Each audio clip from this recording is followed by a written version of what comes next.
कल्लू, लल्लन और मुन्ना तीनों लड़के सड़क के किनारे बैठकर खिलौने बेचा करते थे।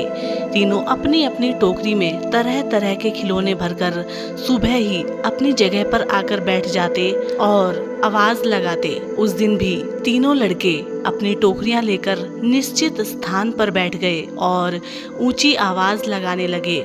भालू, घोड़ा, शेर आदि की आकृतियों वाले तरह तरह के खिलौने उनके पास थे।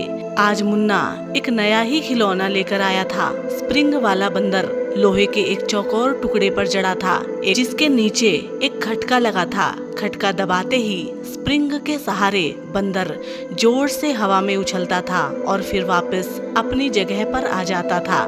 मुन्ना बार बार खटका दबाकर बंदर को हवा में उछालकर ग्राहकों का ध्यान इस खिलौने की तरफ आकर्षित करने का प्रयास कर रहा था, लेकिन तभी एक हादसा हो गया। अब की बार जैसे ही मुन्ना ने खटका दबाया, बंदर जोर से हवा में उछला, पर वह कुछ ज्यादा ही ऊंचा उछल गया और ऊपर से गुजर रही बिजली की तार में चिपक गया, जिसमें तेज करंट प्रवाहित हो रहा था।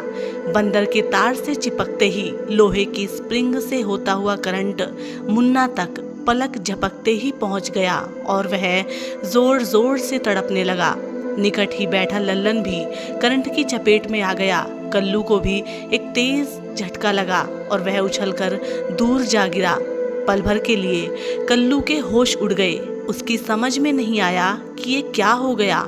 जब वह संभल कर खड़ा हुआ तो उसने देखा कि उसके दोनों दोस्त करंट से बुरी तरह तड़प रहे हैं। आसपास से गुजरने वाले लोग यह तमाशा देख रहे हैं। कल्लू को लगा कि अगर वह भी तमाशबीनों की तरह चुपचाप खड़ा रहा तो उसके दोनों दोस्त कुछ पल में ही करंट से झुलसकर दम तोड़ देंगे। नहीं, उसे अपने साथियों का जीवन किसी तरह बचाना होगा। उसने खोजती नजरों से आसपास देखा। तभी उसने वृद्ध व्यक्ति के हाथ में एक लकड़ी की छड़ी देखी। वह दौड़कर वृद्ध से छड़ी मांग लाया। उसने पूरी ताकत से छड़ी को स्प्रिंग पर दे मारा, जो बिजली की तार से जुड़ा था।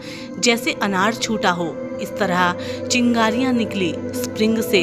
कल्लू को भी तेज झटका लगा, लेकिन यह देखकर वह खुशी से उछल पड़ा कि स्प्रिंग बीच में से टूट गई थी और उसके दोनों दोस्त करंट की चपेट से मुक्त हो गए। कल्लू ने अपने साहस और बुद्धिमानी से उन्हें मौत के मुंह में जाने से बचा लिया था।